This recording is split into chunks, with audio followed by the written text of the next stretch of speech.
Justice Umar Ata Bandial ने ये कहा है और ये रिमार्क्स दिए हैं इस केस की समाअत के दौरान, और कहा है कि फरवरी में जब केस की समाअत शुरू हुई तो उस वक्त एक पहलू था जिसकी खिलाफ वर्जी हो रही थी, अब हालात मुख्तलिफ हैं।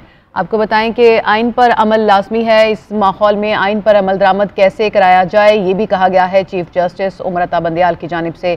इसी से मुतालिक मज़ीद तफसीलात लेंगे नुमाइंदा GNN इकराम उल्ला जोया से। जी इकराम, क्या अहवाल रहा समाअत का? अहम खबर से आपको आगाह कर रहे हैं कि पंजाब में इलेक्शन कमीशन की जो नज़र-ए-सानी दरख्वास्त है वो 23 मई तक मुलतवी कर दी गई है। आज सुप्रीम कोर्ट में समाअत हुई इस केस की और 3 रुकनी बेंच ने इस केस की समाअत की। फंड्स और सिक्योरिटी का मसला पहले उठाया, ये कहा गया चीफ जस्टिस उमर अता बंदियाल की जानिब से, और आज तो इलेक्शन कमीशन ने दायरा इख्तियार पर ही सवाल उठा दिया है। नज़र-ए-सानी दरख्वास्त पर नोटिस जारी कर देते हैं, ये कहा गया है अदालत की जानिब से। जबकि चीफ जस्टिस उमर अता बंदियाल ने ये भी रिमार्क्स दिए कि फरवरी में जब केस की समाअत शुरू हुई तो उस वक्त एक पहलू की खिलाफ वर्जी हो रही थी। इकराम उल्ला जोया, आप बताइएगा क्या अहवाल रहा समाअत का, क्या रिमार्क्स दिए गए, क्या दलाइल हुए?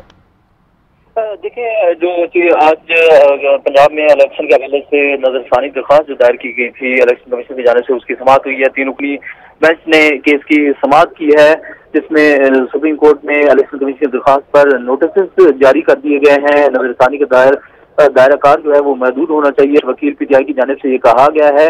और चीफ जस्टिस ने जो है अटॉर्नी जनरल से पूछा कि आपको कितना वक्त चाहिए होगा, तो अटॉर्नी जनरल ने जो है वो 10 रोज का वक्त तलब किया, जिस पर चीफ जस्टिस ने कहा कि 10 रोज ज्यादा है। और इस हवाले से जजेस में मुशावरत की गई और मुशावरत के बाद जो है अगले हफ्ते तक का वक्त दिया गया है। चीफ जस्टिस की जानिब से कहा गया कि अगले सोमवार वाले दिन जो है वो केस की समाअत होगी। और इस हवाले से चीफ जस्टिस के बड़े अहम रिमार्क सामने थे कि ऐसी जजमेंट मौजूद है जिसमें अमन अमान के हवाले से और खासतौर पर जंग की सूरत हाल में भी ऐसी जजमेंट रावलपिंडी बेंच की जाने से ये सामने है कि जिसमें कहा गया है कि अगर ऐसी सूरत हाल होती है जंग की सूरत हाल में तो उस वक्त कानून जो है वो खामोश हो जाता है। जब दोबारा हालात बेहतर होते हैं तो कानून की इम्प्लीमेंटेशन जो है वो दोबारा से बहाल हो जाती है। इस हवाले से चीफ जस्टिस का ये भी कहना था कि हालात जो है उस वक्त इतने कशीदा हो चुके हैं कि आप बाहर देख सकते हैं कि माहौल कैसा है। और वकला की जानिब वकला को जो है वो पॉइंट आउट करते हुए कहा गया है कि दोनों पार्टी की जानिब से हालात को बेहतर बनाने की कोशिश की जाए और हालात को बेहतर बनाया जाए।